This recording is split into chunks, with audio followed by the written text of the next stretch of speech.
লাহাব সর্বপ্রথম বিরোধিতা করেছে। দেখেন, মানুষের বিরোধিতা আপন মানুষই করে, দূরের মানুষ করে না। মানুষের ক্ষতি আপন মানুষ করে, ঘরের মানুষ ক্ষতি করে। ঠিক যেমন ভাবে আজকে মুসলমানের ক্ষতি করে, টুপিওয়ালার ক্ষতি করে, মুহাম্মদ রাসূলুল্লাহর আত্মীয়রা মুহাম্মদ রাসূলুল্লাহর ক্ষতি করেছে, দূরের কেউ করে নাই। আজকে আমাদের দেশের অবস্থা এমন। 40 বছর রসুল কিছু বলে না দেখে রসুল ভালো, যেই রসুল বলা শুরু করেছে এখন রসুল খারাপ। অনেকে এলাকার ইমাম সাহেব নামাজ পড়ায়, সুন্দর করে তেলাওয়াত করে, বাস কিচ্ছু বলে না, তো ইমাম সাহেব খুব ভালো। যদি খালি ইমাম সাহেব বলে, ও ভাই নেতারা ঘুষ খায় কেন, দুর্নীতি করে কেন, দেখবেন পরের দিন থেকে সভাপতি বলবে, মিয়া আপনি হুজুর মানুষ, কি দরকার রাজনীতির কথা বলা? এতদিন বলে নাই তো হুজুর ভালো ছিল, যেই বলা শুরু করছে তো হুজুর খারাপ। এখন যারা এই সমস্ত লোক আছে, একটু হক কথা শুনলেই তাদের মাথায় আগুন লাগে, এরা আর অন্য কেউ নয়, এরা আবু লাহাবের দোসর। কারণ হক কথা এটা তো মুসলমানের ভালো লাগার কথা। যদি ভালো না লাগে বুঝতে হবে, ও মুসলমান যে এটার ভিতরে কিছুটা হইলেও সন্দেহ আছে। নবী করিম সাল্লাল্লাহু আলাইহি ওয়াসাল্লাম সর্বপ্রথম শান্তি প্রতিষ্ঠায় কিসের পক্ষে দাওয়াত দিয়েছেন? কালেমার পথে। বলেন কিসের পথে? কালেমা। কারণ কালেমা পালন করার আগ পর্যন্ত মক্কার সব কাফেররা কি মূর্খ ছিলেন জানেন? এরা নিজেদের ভিতরে নিজেরা মনে করেন পাশের জমিতে ছাগলে একটা পাতা খাইছে, এইটাকে ইস্যু করে সারা বছর এদের দুই দলের ভিতরে যুদ্ধ লেগে থাকত। কতটা মূর্খ! আমাদের দেশেও কিছু কিছু এলাকায় আছে, এখনো বর্ষা নিয়ে মারামারি করে, গ্রুপে গ্রুপে মারামারি করে, দলে দলে মারামারি করে। এই জাহিলি সমাজ এখন আবার ফিরে আসছে, বরং তার চাইতেও বেশি খারাপ এই সময়টা। শেষ অধিবেশনে আল্লাহ পাক রব্বুল আলামিন আজকের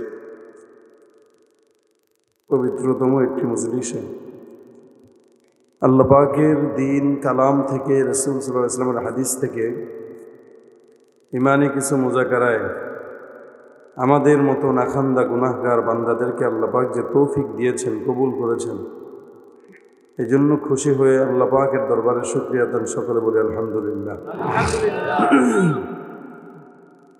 দীর্ঘ রাত, সময় মুখতাসার, আল্লাহ পাক যেন আমাদের এই মুখতাসার সময়ে বরকত দান করে, যেই কথাগুলো বলবো আমলের নিয়তে শোনার তৌফিক দান করে, বলেন আমিন। আমি আপনাদের সামনে পবিত্র কালামুল্লাহ থেকে একটি আয়াত তেলাওয়াত করেছি, যে আয়াতে আল্লাহ পাক রব্বুল আলামিন রাসূল করিম সাল্লাল্লাহু আলাইহি ওয়াসাল্লামের শানে বলেছেন, আল্লাহ পাক রব্বুল আলামিন আমাদেরকে মুসলমান বানিয়েছেন, এটা আমাদের সবচাইতে বড় পরিচয়, ঠিক না? সবচেয়ে বড় পরিচয় আমরা মুসলমান। কথা বুঝে থাকলে বলেন, এই মুসলমানের পরিচয়টা এটা কি শুধু দুনিয়াতে না আখিরাতেও? আজকে যারা রাজনীতি করে, এরা রাজনীতি করে দুনিয়াতে বসবাস করে, একটু বলেন তো কেউ এই রাজনীতির পরিচয়টাই কি আল্লাহ পাক কবরে জিজ্ঞাসা করবে? আল্লাহ পাক প্রশ্ন করবেন, ওমা দীনুকা। এটা আল্লাহ পাকের তরফ থেকে প্রশ্ন, এবং প্রশ্ন ফাঁস, কোনো গোপনীয় প্রশ্ন নয়, প্রশ্ন ফাঁস। আল্লাহ পাক এটা বলবে না তোমার দল কি আর তুমি দুনিয়াতে কোন রাজনীতি করছো, এটা বলবেন না। বলবেন তোমার দিন কি, দিন তোমার ধর্ম কি। তার মানে আমাদের ধর্ম হচ্ছে আমরা ইসলাম ধর্মের অনুসারী এবং আমরা মুসলমান, ঠিক না? এই মুসলমানের পরিচয়টা এখানে যেমন লাগে ওখানেও, কথা বুঝেন নাই? ওখানে বলতে কোন জায়গা? কবর। এজন্য আল্লাহ পাক এটাই বলেছেন, লা তামুতুন্না ইল্লা ওয়া আনতুম মুসলিমুন। আসো তো মুসলমান হয়ে আসো, যেখানে আছো ওখানেও মুসলমান থাকো, ওখান থেকে যে ফেরত আসবে এখানে মুসলমান হয়েই আসো। মুসলমান হতে গেলে কি পড়া লাগে একটু বলেন তো? হ্যাঁ, জানে না? মুসলমানের সর্বপ্রথম ধাপ কি? ইসলামের খুঁটি কয়টি বলেন? হ্যাঁ, মাশাআল্লাহ। এক নম্বরে হ্যাঁ কালেমা। এটা হচ্ছে সর্বপ্রথম খুঁটি। ইসলামের ভিত্তি এই পাঁচটার উপরে। সর্বপ্রথমটাই কি? কালেমা। এই কালেমার দাওয়াত নিয়েই আল্লাহ পাক মুহাম্মদ রাসূলুল্লাহকে জমিনে প্রেরণ করেছেন। এই জন্য রাসূল সাল্লাল্লাহু আলাইহি সাল্লাম যেই সময়টায় আসছেন, গোটা জাহান জাহেলিয়াতে ভরপুর, মূর্খতায় ভরপুর, এমন একটা সময় আল্লাহ পাক আমার হাবিব কিবরিয়া মুহাম্মদ রাসূলুল্লাহকে দুনিয়াতে এনেছেন। রাসূল সাল্লাল্লাহু আলাইহি ওয়াসাল্লাম জমিনে এসেই সর্বপ্রথম এই কথার স্লোগান দিয়েছেন, ইয়া আইয়ুহান নাস কুলু লা ইলাহা ইল্লাল্লাহ তুফলিহু। হে মানুষেরা, তোমরা এই কথাটা বলো। কথাটা কি? লা ইলাহা ইল্লাল্লাহ। এটা রাসূল কত বছর পরে বলেছেন বলেন তো কেউ? হ্যাঁ বলে না, কথা বুঝেন না, জোরে বলেন। 40। কি সন্দেহ আছে আবার? নবুয়ত পাইছেন কয় বছরে? 40 বছরে। 40 বছরের পরে আল্লাহর হাবিব এটা বলেছেন, এর আগে বলেন নাই। আর এর আগ পর্যন্ত মক্কার কোনো কাফের পর্যন্ত মুহাম্মদকে খারাপ বলে নাই। কারণ রাসূল নিজের মতো নিজে, তার মতো আমানতদার কেউ নাই, তার মতো ভালো কেউ নাই, সত্যবাদী কেউ নাই। কিন্তু 40 বছর পরে যখন নবী শুরু করলেন, ইয়া আইয়ুহান নাস কুলু লা ইলাহা ইল্লাল্লাহ তুফলিহু, তখনই একদল মানুষের জ্বালা পড়া শুরু হয়ে গেল। তারা রাসূলকে পাগল বলা শুরু করলো। আচ্ছা, রাসূলের সবচাইতে প্রথম বিরোধিতা যে করেছিল সে হলো তার আত্মীয় আবু লাহাব। কে? নবী করিম সাল্লাল্লাহু আলাইহি ওয়াসাল্লাম যে কোনো এক সকালবেলা সাফা পাহাড়ে উঠলেন, উঠে ডাকলেন, আইয়ুহাস সাবাহ, হে মানুষেরা, বিপদ, তাড়াতাড়ি আসো, শোনো। সব মানুষ জমা হলো। হওয়ার পরে নবী বললেন, আমি তোমাদেরকে যদি বলি পাহাড়ের অপর প্রান্তে শত্রু আছে, বিশ্বাস করবা? বলে, হ্যাঁ বিশ্বাস করবো। তোমার মতো সত্যবাদী জমিনে আর কেউ নাই। নবী করিম সাল্লাল্লাহু আলাইহি ওয়াসাল্লাম বলতেছেন, যদি আমাকে সত্যবাদী মানো তো আমি বলছি শোনো, আল্লাহ পাক একজন উপরে আছেন, জান্নাত আছে, জাহান্নাম আছে, আমাকে আল্লাহ পাক নবী বানিয়েছেন। সুতরাং কেউ যদি আল্লাহর নবীকে মানো, সে সোজা জান্নাতে চলে যাবা। নবী করিম সাল্লাল্লাহু আলাইহি ওয়াসাল্লাম এই কথা বললেন। আবু লাহাবের দেরি হয় নাই জবাব দিতে, দাব্বাল্লাক, ধ্বংস হোক তোর, কি বলিস সেগুলো? এতদিন পর্যন্ত তোদের ভালোই মনে করছিলাম রে ভাতিজা, নতুন নতুন গল্প শোনাইতেছিস, পাগল হয়ে গেলি। আবু লাহাব সর্বপ্রথম বিরোধিতা করেছে। দেখেন, মানুষের বিরোধিতা আপন মানুষই করে, দূরের মানুষ করে না। মানুষের ক্ষতি আপন মানুষ করে, ঘরের মানুষ ক্ষতি করে। ঠিক যেমন ভাবে আজকে মুসলমানের ক্ষতি করে, টুপিওয়ালার ক্ষতি করে, মুহাম্মদ রাসূলুল্লাহর আত্মীয়রা মুহাম্মদ রাসূলুল্লাহর ক্ষতি করেছে, দূরের কেউ করে নাই। আজকে আমাদের দেশের অবস্থা এমন। 40 বছর রসুল কিছু বলে না দেখে রসুল ভালো, যেই রসুল বলা শুরু করেছে এখন রসুল খারাপ। অনেকে এলাকার ইমাম সাহেব নামাজ পড়ায়, সুন্দর করে তেলাওয়াত করে, বাস কিচ্ছু বলে না, তো ইমাম সাহেব খুব ভালো। যদি খালি ইমাম সাহেব বলে, ও ভাই নেতারা ঘুষ খায় কেন, দুর্নীতি করে কেন, দেখবেন পরের দিন থেকে সভাপতি বলবে, মিয়া আপনি হুজুর মানুষ, কি দরকার রাজনীতির কথা বলা? এতদিন বলে নাই তো হুজুর ভালো ছিল, যেই বলা শুরু করছে তো হুজুর খারাপ। এখন যারা এই সমস্ত লোক আছে যে একটু হক কথা শুনলেই তাদের মাথায় আগুন লাগে, এরা আর অন্য কেউ নয়, এরা আবু লাহাবের দোসর। কারণ হক কথা এটা তো মুসলমানের ভালো লাগার কথা। যদি ভালো না লাগে বুঝতে হবে ও মুসলমান, যে এটার ভিতরে কিছুটা হলেও সন্দেহ আছে। নবী করিম সাল্লাল্লাহু আলাইহি ওয়াসাল্লাম সর্বপ্রথম শান্তি প্রতিষ্ঠায় কিসের পক্ষে দাওয়াত দিয়েছেন? কালেমার পথে। বলেন কিসের পথে? কালেমা। কারণ কালেমা পালন করার আগ পর্যন্ত মক্কার সব কাফেররা কি মূর্খ ছিলেন জানেন?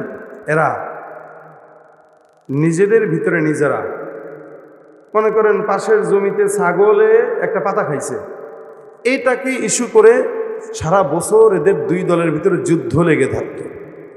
কতটা মূর্খ! আমাদের দেশেও কিছু কিছু এলাকায় আছে এখনো বর্ষা নিয়ে মারামারি করে, গ্রুপে গ্রুপে মারামারি করে, দলে দলে মারামারি করে। এই জাহিলি সমাজ এখন আবার ফিরে আসছে, বরং তার চাইতেও বেশি খারাপ এই সময়টা। তখনকার জামানায় মানুষগুলো এত মূর্খ ছিল যে কারো বাসায় কেউ গেলে মদ নিয়ে যেত। মদ আমরা যেরকম মিষ্টি নিয়ে যাই, এরা মদ না নিতে বলতো আরে কি রে গরিব ফকিন্নি মদ আনে নাই, মদ আনত। মেয়েরা পতিতাবৃত্তি করত, যে পতিতাগিরি করত তার ঘরের ছাদের উপরে পতাকা টানিয়ে দেওয়া হতো, যে কেন, যে আমি এটা করি তো তোমরা আমার কাছে আসো। নাউজুবিল্লাহ বলা দরকার নেই। কতটা খারাপ হইলে স্পষ্ট প্রকাশ্যে করত, বর্তমানে প্রকাশ্যে হয় না, আছে না?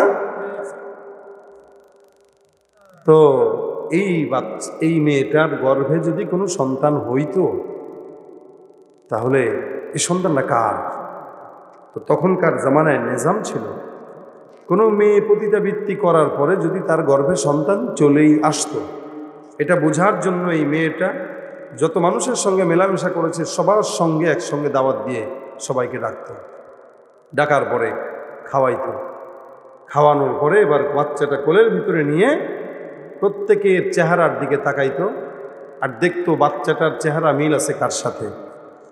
যার চেহারার সাথে মিল ওখান থেকেই ফায়সালা হতো আজকে থেকে এই বাচ্চাটার বাবা এ। পদ্ধতি কি খুব সুন্দর ছিল?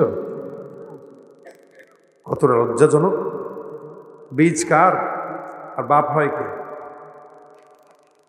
তখনকার জামানায় মানুষরা আল্লাহ পাকের বাইতুল্লাহ উলঙ্গ হয়ে তওয়াফ করতো। কি হয়ে?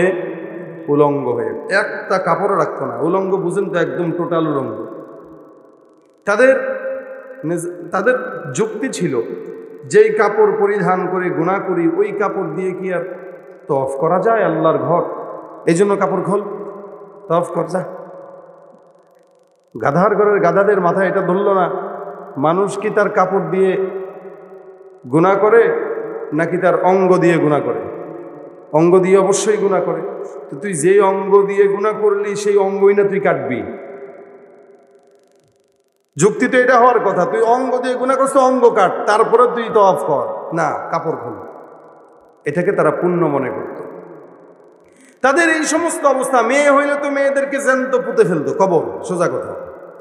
এই সমস্ত অবস্থা যখন, তখন ওদের ভিতরেই কিছু কাফেররা মনে মনে ভাবছিল যে না, শান্তি আনা দরকার। এই শান্তিটা কোথায় কোথায় কোথায়? এমন সময় আল্লাহ পাক রব্বুল আলামিন বলেন, মা আরসালনাকা ইল্লা রাহমাতাল লিল আলামিন ওয়া মা আরসালনাকা ইল্লা রাহমাতাল লিল আলামিন। সমগ্র জাহানের মধ্যে আল্লাহ পাক রব্বুল আলামিন আখিরি জামানার পয়গম্বর মুহাম্মদুর রাসূলুল্লাহ সাল্লাল্লাহু আলাইহি ওয়াসাল্লামকে সারা জমিনের জন্য আল্লাহ পাক রহমত হিসেবে প্রেরণ করে দিলেন। সুবহানাল্লাহ। হে মুসলমান, রহমত মানে আসমানের জন্য, জমিনের জন্য, পাহাড়ের জন্য, সমুদ্রের জন্য, গোটা বিশ্ববাসীর জন্য আমার পয়গম্বরকে আল্লাহ পাক রব্বুল আলামিন রহমত বানিয়েছেন। নবী করিম সাল্লাল্লাহু আলাইহি ওয়াসাল্লাম জমিনের মধ্যে আসলেন, শান্তি প্রতিষ্ঠা আমার পয়গম্বর জমিনে আসলেন। সর্বপ্রথম আল্লাহর নবী শান্তি প্রতিষ্ঠায় যেই কাজ করলেন সেই কাজটা হলো ঈমানের দাওয়াত দেওয়া। ঘরে ঘরে ঘরে ঘরে, দরজায় দরজায়, দুয়ারে দুয়ারে যে আমার পয়গম্বর বলেন, ইয়া আইয়ুহান নাস কুলু লা ইলাহা ইল্লাল্লাহু তুফলিহু। তোমরা এই কালেমাটা পড়ো, আল্লাহ পাক রব্বুল আলামিন ছাড়া কোনো মাবুদ নাই। এই কথার স্বীকারোক্তি যদি কেউ দেয়, আল্লাহ পাক রব্বুল আলামিন জমিনে এবং আখিরাতে ওই বান্দাকে সফলতা দান করে দিবেন। ভাইরা আমার, আল্লাহ পাক রব্বুল আলামিন সর্বপ্রথম কালেমার দাওয়াত দিলেন যেন আল্লাহ ছাড়া কেউ কারো ইবাদত না করে। আল্লাহ ছাড়া কেউ কারো ইবাদত করবে না। আল্লাহ পাক রব্বুল আলামিন বলে, আমি আল্লাহ একজন, আসমানের মধ্যে আছি, আর রহমানু আলাল আরশি ইস্তাওয়া। এ মুসলমান, জমিনের মধ্যে যত বড় লিডার দেখেন, যতদিন পর্যন্ত স্বার্থ আছে লিডার আপনার পক্ষে থাকে, স্বার্থ নাই লাথি দিয়া লিডার ফালায় দিতে দ্বিধা করে না। ঠিক কিনা জোরে কন? লিডারের সঙ্গে যদি আপনি কোনো প্রকার গাদ্দারি করেন, লিডারের কথা যদি না শুনেন, একদিন, 2 দিন, 3 দিন পর লিডার আপনার দলের মধ্যেও রাখবে না, বহিষ্কার করে দিবে। মুসলমান বলেন তো, এই জমিনের মধ্যে আমরা আল্লাহ পাকের নাফরমানি করি কি করি না? কম না বেশি? নামাজ ফজরের পড়ি না, জোহরের পড়ি না, আসরের পড়ি না, এশার পড়ি না, মাগরিবের পড়ি না, এমনকি জুমার নামাজও পড়ে না। অসংখ্য মুসলমান আছে দাবি করে মুসলমান, দাবি করে নিজেদেরকে বড় মুমিন, কিন্তু নামাজ নাই, কালাম নাই, তেলাওয়াত নাই, ঘুষ খায়, সুদ খায়। ঘুষের টাকা পেটের মধ্যে না গেলে পেটের ভাতও হজম হয় না। এ মুসলমান, এমন এমন মুসলমান দাবি করেনওয়ালা মানুষ আছে যারা কালেমাটাও পর্যন্ত পারে না, আছে না নাই? এমন এমন মুসলমান আছে যারা নিজেদেরকে মুসলমান স্বীকার করতেও লজ্জাবোধ করে। আমি বলবো, যারা মুসলমান নিজেকে স্বীকার করতেও লজ্জাবোধ করে, ইসলাম মানে না, নামাজ পড়ে না, রোজা রাখে না, দাড়ি রাখে না, সুদ খায়, ঘুষ খায়, এরা মুসলমান দাবি করতে পারবে, লেকিন এরা আবু জাহেলের চাইতেও খারাপ। তুমি রমজান এলে রাখো না রোজা, দিনকে করো আঘাত, পয়সা করির নেই তো অভাব, দাও না তো যাকাত। তুমি রমজান এলে রাখো না রোজা, দিনকে করো আঘাত, পয়সা করির নেই তো অভাব, দাও না তো যাকাত। তুমি ইমানদারির বড়াই করো, নেই তোমার ইমান, ইমানদারির বড়াই করো, নেই তোমার ইমান। তুমি কেমন মুসলমান, তুমি কেমন মুসলমান, ঠিক না? নামাজের সাথে নাই পরিচয়, মানো না কোরআন, নামাজের সাথে নাই পরিচয়, মানো না কোরআন। তুমি কেমন মুসলমান? তুমি নবীর উম্মত দাবি করো, সুন্নাহ মানো না, নবীর অপমানে তোমার হৃদয় কাঁদে না। তুমি নবীর উম্মত দাবি করো, সুন্নাহ মানো না, নবীর অপমানে তোমার হৃদয় কাঁদে না। তুমি বিজাতীয় সংস্কৃতিতে সপেছো পরাণ, তুমি বিজাতীয় সংস্কৃতিতে সপেছো পরাণ। কেমন মুসলমান তুমি, কেমন মুসলমান, ঠিক না বেঠিক? গর্ব সুরত আদমি ইনসাব দে, গর্ব সুরত আদমি ইনসাব দে, আহমদ বু জাহল হাম একশা সুদে। মুসলমানি বুয়দ গর্দন নেহাদান, নে খুদ বদসতে খাজাদান। মুসলমান সমাজে অনেক বান্দারাই দাবি করে খাঁটি মুসলমান, যে ও দাবি করা লাগে না, চেহারাই দেখলে চিনা যায়, ঠিক কিনা? মুসলমান যে হবে, ওই মুসলমানের চেহারা দেখলে বোঝা যাবে এটা খাঁটি মুসলমান। যেমন ভাবে আপনারা বাজার থেকে ফল কিনতে যান, আম যখন কিনেন, কাঁঠাল যখন কিনেন, দেখলেই কিন্তু কিনেন না, কিনার আগে দুইটা জিনিস লক্ষ্য করেন। এক নাম্বার দেখেন আমটার কালারটা সুন্দর কিনা, দুই নাম্বার সুন্দর করে দেখেন ঘ্রাণটাও আছে কিনা। কালার আর ঘ্রাণ যদি সুন্দর হয়, বোঝা গেল আমটা মজার অথবা ভালো। একটা মানুষ আম যখন কিনতে যায়, যদি ঘ্রাণও দেখে না, কালারও সুন্দর না, সাইজও ভালো না, তাহলে এই আমটা সে কিনতে চায় না। মুসলমান বুঝবেন, কোনো ইমানদার মুসলমানের চেহারার দিকে যখন তাকা যাবে, এই মুসলমানের দেখার দিকে তাকাইলে বোঝা যাওয়ার উপায় আছে না নাই? এটা যখন বোঝা যায় না, মুসলমানের চেহারার দিকে তাকাইলে যখন বোঝা যাবে সে মুসলমান, যখন মুসলমানের চেহারায় ইমানের রং থাকবে আর সুন্নতের ঘ্রাণ থাকবে। ইমানের রং আর সুন্নতের ঘ্রাণ, এই দুইটা জিনিস থাকলে বলা লাগবে না ভাই আমি মুসলমান, এমনিই বোঝা যাবে। দাবি করার জিনিস নয়। নবী করিম সাল্লাল্লাহু আলাইহি ওয়াসাল্লাম জায়গায় জায়গায় জন্য ইমানের কথা বললেন, আগে ইমান আনো, বশ্যতা স্বীকার করো। আল্লাহ পাক বলেন, বান্দা ইমান এনে বশ্যতা স্বীকার করো। খালি ইমানদার এক জিনিস, মুসলমান আর এক জিনিস। ইমান মানে বিশ্বাস, আর ইসলাম মানে বশ্যতা স্বীকার করা। এই জন্য আল্লাহ বলেন, না তাকুলু, তোমরা এটা বলো না আমরা ইমানদার হয়েছে, বরং বাল কুলু আসলাম না। আল্লাহ বলেন বরং এটা বলো যে আমরা বশ্যতা স্বীকার করে নিয়েছি। নবী করিম সাল্লাল্লাহু আলাইহি ওয়াসাল্লাম এই বশ্যতা স্বীকারের কথা বললেন, লা ইলাহা ইল্লাল্লাহ মুহাম্মাদুর রাসূলুল্লাহ। আল্লাহ পাক রব্বুল আলামিন পয়গম্বরকে ডাক দিয়া বলেন, কুল ইয়া আহলাল কিতাবি তাআলাউ ইলা কালিমাতিন সাওয়াইন বাইনানা ওয়া বাইনাকুম আল্লা না'বুদা ইল্লাল্লাহ ওয়া লা নুশরিকা বিহি শাইআ ওয়া লা ইয়াত্তাখিযা বা'দুনা বা'দান আরবাবাম মিন দুনিল্লাহ। খুব খেয়াল করে শুনেন, আল্লাহ পাক রাসূলকে তিন জিনিসের কথা বলে দাওয়াত দেওয়ার জন্য বললেন। নবী করিম সাল্লাল্লাহু আলাইহি ওয়াসাল্লামকে আল্লাহ পাক বলেন, কুল ইয়া আহলাল কিতাব, সমস্ত আহলে কিতাবদেরকে ডাক দাও আর তাদেরকে যে বলো, তাআলাউ ইলা কালিমাতিন সাওয়াইন বাইনানা ওয়া বাইনাকুম, এসো একটা বিষয়ের উপর আমরা সবাই ঐক্যমত হই। বিষয়টা কি? আল্লাহ পাক রব্বুল আলামিন পয়গম্বরকে বলেন, এক নাম্বার, আল্লাহ না'বুদা ইল্লাল্লাহ, আল্লাহ ছাড়া কারো ইবাদত করা যাবে না। আল্লাহ ছাড়া কারো ইবাদত